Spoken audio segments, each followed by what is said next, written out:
Pues estamos hablando acerca de que Dios ha manifestado, ha establecido diferentes pactos para su trato con las personas, porque originalmente cuando Dios estaba solamente con el hombre en el Edén, cuando todavía no había habido pecado, pues la relación era muy cordial, era muy cercana, y dice la palabra que andaban en el jardín simplemente paseando y en esa forma había una relación muy cercana entre el hombre que no había pecado y Dios.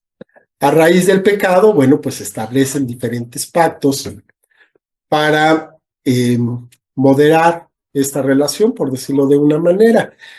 ¿Qué es un pacto? Bueno, pues un pacto viene siendo un acuerdo, un compromiso que se establece entre dos o más partes a las cuales están comprometidas estas partes y se establece una serie de condiciones para que se pueda realizar de una buena manera. En el momento en que una de las partes incumple el pacto, bueno, pues el pacto ya se considera como no válido, ¿verdad? Ya se considera como cancelado porque una de las partes no lo está cumpliendo, pero sin embargo, la mayor parte de las veces es un pacto de buena voluntad, a veces no es tan de buena voluntad, sino que es un poco forzado, pero lo que Dios establece con nosotros son pactos que van cambiando ligeramente a lo largo de, la, de la historia del hombre. El primero de estos pactos lo establece precisamente Dios en la creación, ¿verdad? Vemos en Génesis 1:26, dices, entonces dijo Dios, hagamos al hombre a nuestra imagen, conforme a nuestra semejanza, señoreen los peces del mar, en las aves de los cielos, en las bestias, en toda la tierra, y en todo animal que se arrastra sobre la tierra. Y bueno, pues vemos que en este momento Dios tiene una palabra de bendición para la raza humana, que sin embargo, después de la caída cambia. Y en Génesis 3:19, apenas 2 capítulos después, dice, con el sudor de tu rostro comerás el pan hasta que vuelvas a la tierra, porque de ella fuiste tomado, pues polvo eres y al polvo volverás. Entonces, de aquel pacto en el cual se había establecido que el hombre iba a ser hecho conforme a la imagen y a la semejanza de Dios y que iba a señorear sobre toda criatura, pues resulta que viene a caer, viene a degradarse el hombre y entonces ahora va a trabajar para poder comer. ¿Quiere decir que antes no había trabajo? ¿Quiere decir que el trabajo es parte de la maldición? No, de ninguna manera. Antes de que fuera la caída, dice la palabra que Dios puso al hombre en el huerto de Edén para que lo labrara y lo cuidara. Entonces el hombre ya trabajaba antes de la caída. ¿Sí? El trabajo no es una maldición, al contrario, es una bendición. Pero sin embargo, a partir de la caída, aquello que el hombre hacía con gusto, que hacía con placer, hacía de una manera pues agradable para él, porque podía ver el fruto de su trabajo, pues se convierte de una forma distinta. La tierra empieza a no dar fruto, a ser estéril, a requerir mucho más trabajo del que necesitaba antes para poderse tener el fruto que se estaba buscando. Y entonces este fue el pacto con Adán, empieza en bendición y después pues ya no tanto, pero de cualquier manera pues el hombre tiene un trato preferencial ante los ojos de Dios. Después de esto, si vamos siguiendo la historia del hombre a través de Génesis, vemos que Dios vuelve a establecer un pacto, pero ahora lo hace con Noé. Con Noé después del diluvio. Dice Génesis 9 del 11 al 13. Estableceré mi pacto con ustedes y no exterminaré ya más toda carne con aguas de diluvio, ni habrá más diluvio para destruir la tierra. Y dijo Dios, esta es la señal del pacto que yo establezco entre mí y ustedes y todo ser viviente que está con ustedes por siglos perpetuos. Mi arco he puesto en las nubes, el cual será por señal del pacto entre mí y la tierra. Entonces, viene la destrucción de la raza humana por causa del pecado, una vez más, pero sin embargo Dios se encarga de manejar un remanente, de salvar a una pequeña parte de esa humanidad con personas justas, para que no se perdiera aquella creación del hombre que había hecho, pues no hacía muchos años antes, pero que sin embargo se había corrompido totalmente. Y entonces, en una barca, ya sabemos que pues está la historia, ¿verdad? Que en una barca Dios salva a 8 personas, a, a Noé y a 3 de sus hijos con sus respectivas esposas y la esposa de Noé, por supuesto. Y después de esto establece un pacto en el que dice que ya no va a volver a haber un diluvio sobre la tierra, ¿verdad? Y pone un arco, que nosotros lo conocemos, el arco iris, para recordarnos que no va a volver a ser destruida la creación por agua, por lo menos por agua, y que a nosotros nos recuerda ese compromiso que tiene Dios con nosotros, que ahora se ha manejado de otra manera, pero ese es otro asunto. Después de Noé viene otro pacto y ahora lo hace con Abraham, y aquí me voy a detener un poquito. ¿Por qué? Porque Abraham es un personaje muy especial, sin decir que no lo hayan sido los anteriores, pero Abraham es un personaje muy especial. Dios establece un pacto con Abraham y nosotros nos consideramos como hijos de Abraham, porque Abraham manifestó una fe, una confianza en su Dios, como, pues yo podría decir que no se ha vuelto a ver, porque es la historia que tenemos hasta el momento. Dice Génesis 12, del 1 al 3, pero Jehová había dicho a Abraham, vete de tu tierra y de tu parentela y de la casa de tu padre a la tierra que te mostraré. Haré de ti una nación grande y te bendeciré, engrandeceré tu nombre y serás bendición. Bendeciré a los que te bendijeren y a los que te maldijeren, maldeciré y serán benditas en ti todas las familias de la tierra. Y es donde entramos nosotros. Nosotros recibimos la bendición de Dios por esta promesa que Dios le hace a Abraham. ¿Quién era Abraham? Pues una persona ahí medio desconocida en un rincón de la tierra que le da esta orden Dios, y Abraham, sin preguntar, sin cuestionar, sin ponerse ahí a argumentar y alegar con Dios, simplemente toma sus cosas y se pone a caminar. No sabía ni hacia dónde. Esta fe la reconoce Dios. Esta fe la reconoce Dios y por eso lo hace objeto de tanta bendición. Abraham es el padre, además de nosotros en la fe, es el padre biológico de toda la nación de Israel. Entonces, es un personaje muy, muy importante. Y después le hace una promesa. En los versos 5 y 6 del mismo capítulo 12, dice, lo llevó fuera y le dijo, mira ahora los cielos y cuenta las estrellas, si las puedes contar. Y le dijo, así será tu descendencia. Y creyó a Jehová y le fue contado por justicia. Bueno, recordamos que Abraham en ese momento no tenía hijos. No tenía hijos, su esposa era estéril y además los dos ya eran avanzados en años, entonces no tenía hijos y de hecho con cierta amargura, Abraham le dice a Dios, oye, pues me va a heredar mi siervo porque no tengo hijos.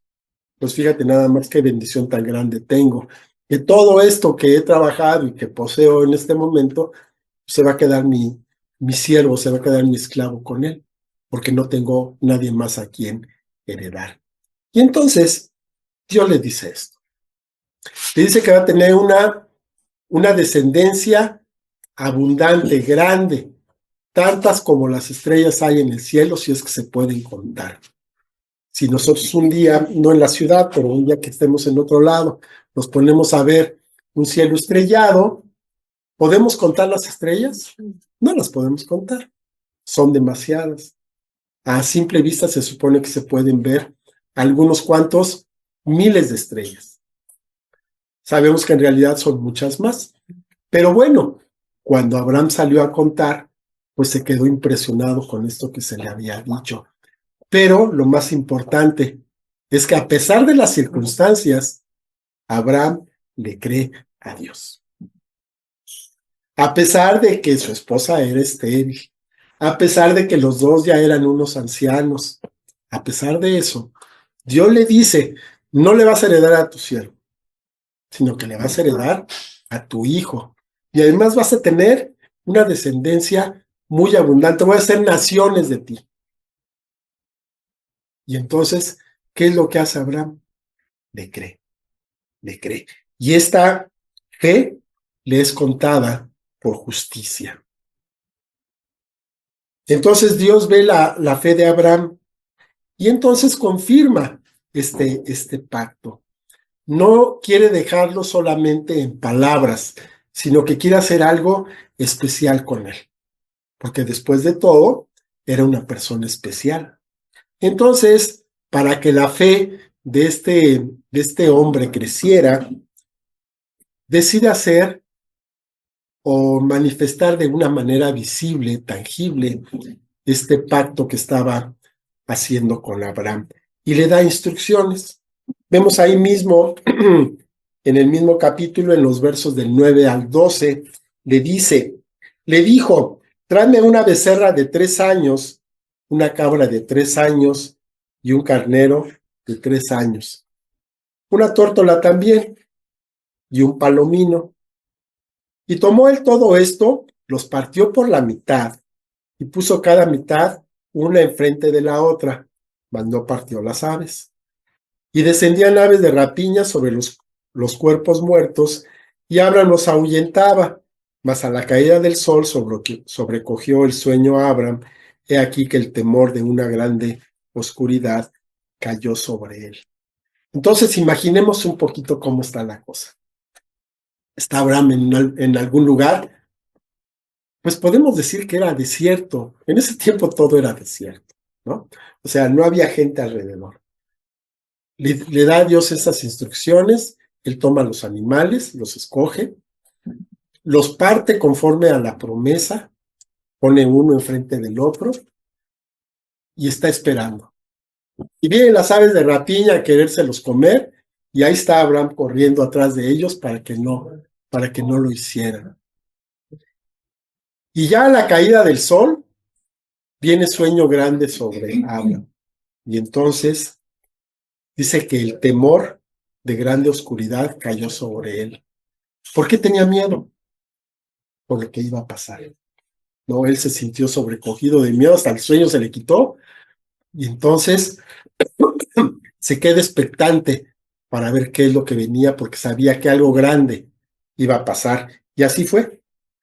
En los versos 17 y 18 dice, sucedió que puesto el sol y ya oscurecido, se veía un horno humeando y una antorcha de fuego que pasaba por entre los animales divididos. En aquel día hizo Jehová un pacto con Abraham diciendo, a tu descendencia daré esta tierra, desde el río de Egipto hasta el río grande, el río Éufrates. Y entonces aquí, otra vez, vamos a imaginarnos esto. Ya está oscuro. Abraham tiene temor. Y de repente, de la nada, dice que hay como un horno humeando. Y una antorcha se empieza a pasear entre los animales.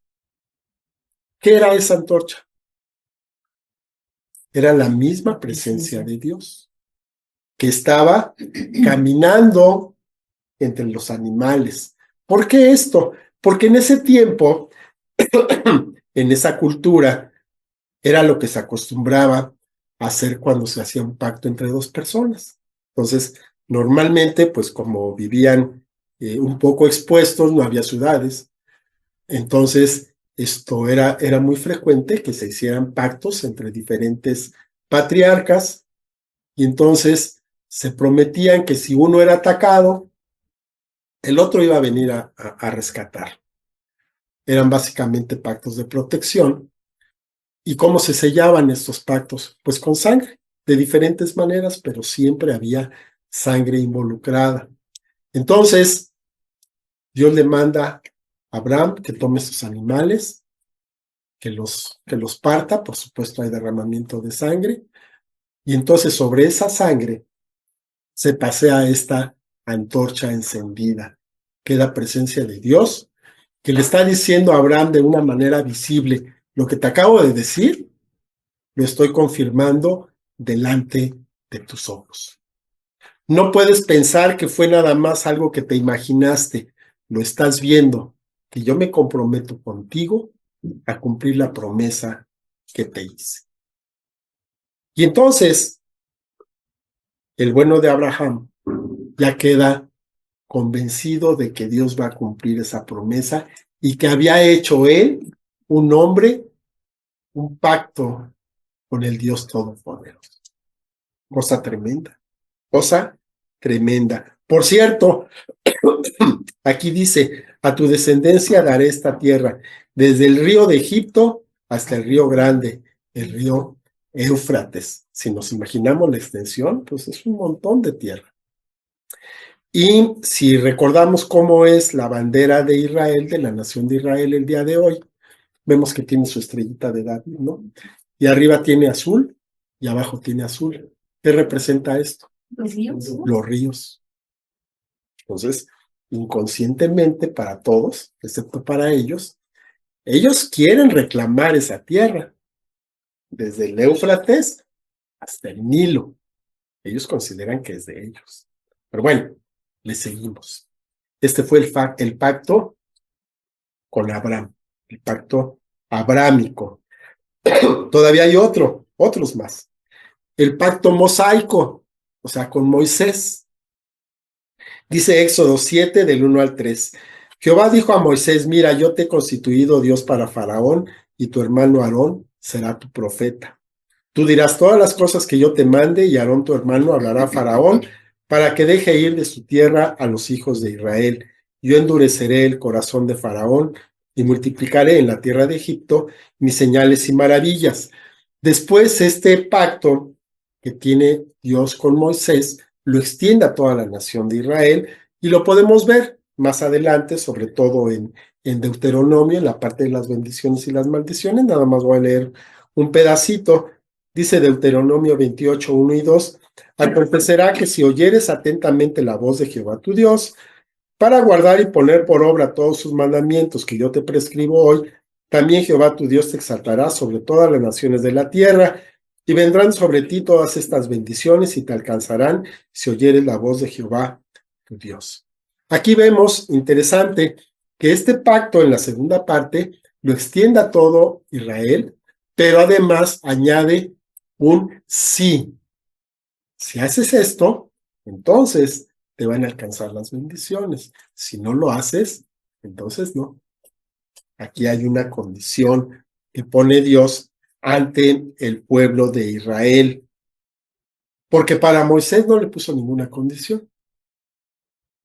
Entonces, seguimos adelante. Tenemos el pacto davídico, ya casi terminamos de los pactos. Segunda de Samuel 7, 12 y después el 16. Perdón. Y cuando tus días sean cumplidos y duermas con tus padres, yo levantaré después de ti a uno de tu linaje, el cual procederá de tus entrañas, y afirmaré su reino. Aquí le está diciendo Dios a David que él, en ese momento, él quería construir un templo para Dios.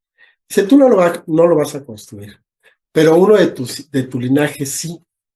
Y no solamente eso, sino que siempre va a haber alguien de tu familia, de tu linaje, que va a estar sobre el trono de Israel. Ahí, tremendo. Dice, será firmada tu casa y tu reino para siempre delante de tu rostro, y tu trono será estable eternamente. Esto se cumple en parte en el Señor Jesús. Bueno, primero con toda su descendencia física, después con el Señor Jesús, pero todavía se va a terminar de cumplir cuando el Señor regrese. El Señor Jesús es descendiente de David. Entonces él se va a sentar sobre el trono de Israel. ¿Lo veremos o no lo veremos? Sí, sí lo vamos a ver. Sí lo vamos. En este cuerpo o no, ese es otro asunto. Pero sí lo vamos. Y por último tenemos el nuevo pacto, que este se encuentra en Hebreos 9, del 12 al 15, y dice, y no por sangre de machos cabríos ni de becerros, sino por su propia sangre, entró una vez para siempre en el lugar santísimo, hablando de Jesús, habiendo obtenido eterna redención, porque si la sangre de toros y de los machos cabríos y las cenizas de la becerra rociadas a los inmundos santifican para la purificación de la carne, cuanto más la carne la sangre de Cristo, el cual mediante el Espíritu eterno se ofreció a sí mismo sin mancha a Dios, limpiará sus conciencias de obras muertas para que sirvan al Dios vivo. Así que, por eso es mediador de un nuevo pacto, para que interviniendo muerte para la remisión de las transgresiones que había bajo el primer pacto, los llamados reciban la promesa de la herencia eterna. Si nosotros nos ponemos a ver Levítico y algunas partes de Éxodo y de Deuteronomio, una de las partes que son así como que medias lentas para leer, cuando nos toca en el devocional, vemos toda la parte ritual. Entonces vemos que tomas un cordero y entonces lo vas a presentar y el cordero lo va a tomar y lo va a degollar y va a tomar no sé qué partes y las va a quemar y lo demás lo va a llevar. Un poquito pesadito, pero así era. Y la sangre derramada de este animal servía para cubrir la falta del pueblo. No se perdonaba, pero quedaba cubierto. ¿Qué quiere decir esto? Que Dios miraba a la persona, pero el pecado de esa persona ya quedaba cubierto por la sangre del animal, de un animal inocente. A partir del Señor Jesucristo, que derrama su sangre, y aquí lo vemos voluntariamente.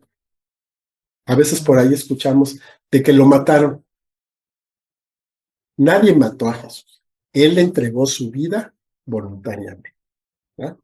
Y entonces, por su sangre derramada, el pecado de todos nosotros no solamente queda cubierto, queda perdonado, como si nunca hubiéramos pecado. Ese es el mérito de la sangre de Jesús. Ese es el mérito de la sangre de Jesús, porque si nada más quedara cubierto, pues cualquier animal lo puede hacer, pero la sangre de Jesús va más allá. La sangre de Cristo limpia la conciencia de obras muertas para que podamos servir al Dios vivo. Nosotros todos tenemos una conciencia de pecado, tenemos una conciencia caída, que es con la que nacimos y es con la que crecimos durante mucho tiempo. De un día para otro, en un instante, recibimos el perdón de los pecados en el Espíritu. Pero nuestra mente sigue acostumbrada a todo lo anterior. Entonces, la sangre de Cristo hace la buena obra en nuestra conciencia de quitarnos esa conciencia de obras muertas, esa conciencia de pecado, para que seamos libres para seguir la voluntad de Dios. Si no fuera por esto, no podríamos seguir la voluntad de Dios. Y lo vemos. Muchas personas a lo largo de la historia han tratado de ser buenas personas. Nos ponemos a rascarle tantito y no eran tan buenas. Todos tienen por ahí algunos detalles bastante cuestionables. Nosotros no es que seamos mejores, lo que pasa es de que nuestra naturaleza ha cambiado por la obra redentora del Señor Jesús en la cruz. ¿La gente puede cambiar en sus propias fuerzas? No. ¿Nosotros podemos cambiar? Sí. Porque no es en nuestras fuerzas, es por los méritos del Señor Jesucristo, que es el mediador de un nuevo pacto. Este nuevo pacto, el cual se estableció en su sangre, en que intervino, la muerte de Jesucristo para la remisión de las transgresiones. ¿Qué quiere decir la remisión? El pago de las transgresiones. Nuestros pecados no fueron olvidados, simplemente fueron pagados. Fueron pagados. Es como si vas al súper y cuando llegas al final, cuando llegas con tu carrito lleno, te dice la cajera, pásele, ya está pagado. La tienda no te lo regaló. Alguien pagó por ese carro. Entonces, de la misma manera, nuestros pecados no fueron olvidados, fueron pagados. Fueron pagados con la sangre del Señor Jesucristo. Y además tenemos la promesa de la herencia eterna. Y eso es lo que nos mantiene vivos. Esto es lo que hace que nos reunamos aquí cada semana y que a lo largo de la semana estemos buscando de la presencia de Dios. ¿Por qué? Porque tenemos una promesa de que vamos a vivir eternamente. Que así como el Señor Jesucristo resucitó, así también nosotros vamos a hacerlo y vamos a vivir por siempre con Él. ¿Cómo va a ser eso? No lo sé. Pero en un momento dado no es importante, ¿no? La cosa es que vamos a estar con Él.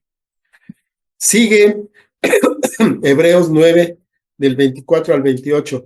Porque no entró Cristo en el santuario hecho de mano, figura del verdadero, sino en el cielo mismo, para presentarse ahora por nosotros ante Dios. Y no para ofrecerse muchas veces como entra el sumo sacerdote en el lugar santísimo cada año con sangre ajena. De otra manera, le hubiera sido necesario padecer muchas veces desde el principio del mundo, pero ahora, en la consumación de los siglos, se presentó una vez para siempre por el sacrificio de sí mismo para quitar de en medio el pecado, una vez y para siempre. Y de la manera que está establecido para los hombres que mueran una sola vez, y después de esto el juicio, así también Cristo fue ofrecido una sola vez para llevar los pecados de muchos, y aparecerá por segunda vez, sin relación con el pecado, para salvar a los que le esperan. ¿Quiénes son esos? Nosotros. ¿Quién más? Todos estos pactos, si nos ponemos a verlos, son incondicionales. Dios establece entonces el pacto con Adán, con Noé, con Abraham, con Moisés, con David, y no le pide a la otra parte que haga nada. Pero él sí se obliga a hacer una serie de cosas. Él sí se obliga a bendecirnos. Él sí se obliga a perdonar nuestros pecados. Él sí se obliga a darnos una vida buena. Pero nosotros no. Nosotros no tenemos que hacer nada. ¿Qué pasa si nosotros fallamos en el pacto? Cosa que hacemos todos los días. Nada. Porque Dios permanece fiel, aunque nosotros no lo seamos. Nosotros podemos fallar y de hecho fallamos. Dios no. Dios se mantiene fiel y firme en lo que nos está prometiendo. Él permanece fiel. Y es muy curioso la manera en que lo demuestra, dice Hebreos 6:13. Porque cuando Dios hizo la promesa a Abraham, no pudiendo jurar por otro mayor, pues juró por sí mismo. ¿Por quién más puede jurar Dios? Pues por él mismo. Yo te juro por mí que voy a cumplir, ¿no? Y suena así como que medio extraño, pero Dios no tiene nadie más que le obligue a cumplir un juramento, porque no existe nada que esté por encima de él. Y él hace una promesa y nos la hace a cada uno de nosotros y la va a cumplir a cada uno de nosotros sin condiciones por parte de nosotros, pero él sí lo va a cumplir. ¿Qué es lo que Dios te ha prometido? Lo va a cumplir. Todo lo que hemos escuchado que Dios nos habla, todo lo que hemos escuchado en algún momento, lo que Dios te ha dicho en algún momento en tu tiempo de oración, lo que ha sido llamado aparte y se te ha profetizado, y todo lo que falta, Dios lo va a cumplir. ¿Por qué? Porque Él se ha comprometido. Así como se comprometió visiblemente con Abraham en aquel pacto, que ahorita acabamos de ver cómo estuvo, así se compromete con nosotros, con cada uno de nosotros. Dice que Él nos da su Espíritu Santo como las arras de una vida eterna. ¿Para qué son las arras en un matrimonio? ¿Qué representan las arras? Una garantía. Es una garantía, ¿no? Se las da, se supone, el esposo a la esposa como garantía de que va a suplir todas sus necesidades. Bueno, pues de la misma manera, Dios nos da el Espíritu Santo como las arras de lo que viene después. ¿Hemos conocido al Espíritu Santo? Sí. ¿Lo hemos experimentado en nuestra vida? Esa es nada más la promesa de lo que viene después. ¿Qué vendrá después? Pues quién sabe. Pero si esto es la promesa, ¿cómo será el cumplimiento? Si esto es la promesa, el anticipo de un pacto que Dios tiene con nosotros, ¿cómo será el cumplimiento de este pacto? Vamos a ver. Padre bendito, te doy muchas gracias, Señor, porque tú estableces estos compromisos, Señor, de manera unilateral, de manera abundante, Señor, generosa, fiel para cada uno de nosotros. Te agradezco mucho, Señor, que aunque, pues, ¿qué mérito podemos tener en nosotros mismos? Tú nos haces dignos, Señor. Tú nos haces herederos de tu reino. Tú nos haces herederos de tus promesas, de tus compromisos, de tus deseos de bien y no de mal. Te doy muchas gracias, Señor, porque nos has mirado con misericordia y en este momento, Señor, podemos confiar en ti, podemos confiar en que tú cumplirás todo, Señor, lo que hemos leído, todo lo que hemos conocido, sin faltar absolutamente nada. Yo te doy muchas gracias, Señor, porque hemos sido elegidos por el puro afecto de tu voluntad y te agradezco mucho, Padre. Ayúdanos a que podamos llevar esta bendición a las personas que nos rodean, que podamos cumplir, Señor, con efectividad, con eficiencia, la gran comisión que nos has dado, que nos has encomendado, que no se le encomendaste a los ángeles, Señor, sino a nosotros. Te damos muchas gracias, porque tú confías más en nosotros de lo que nosotros confiamos en nosotros mismos. Te doy gracias, Padre bendito, que tu bendición caiga, Señor, sobre este lugar. En el nombre de nuestro Señor Jesucristo te lo pido. Amén. Amén. Bueno, pues muchas gracias por estar con nosotros, que el Señor los bendiga y pues vamos a disfrutar de la bendición de nuestro Dios. Gracias.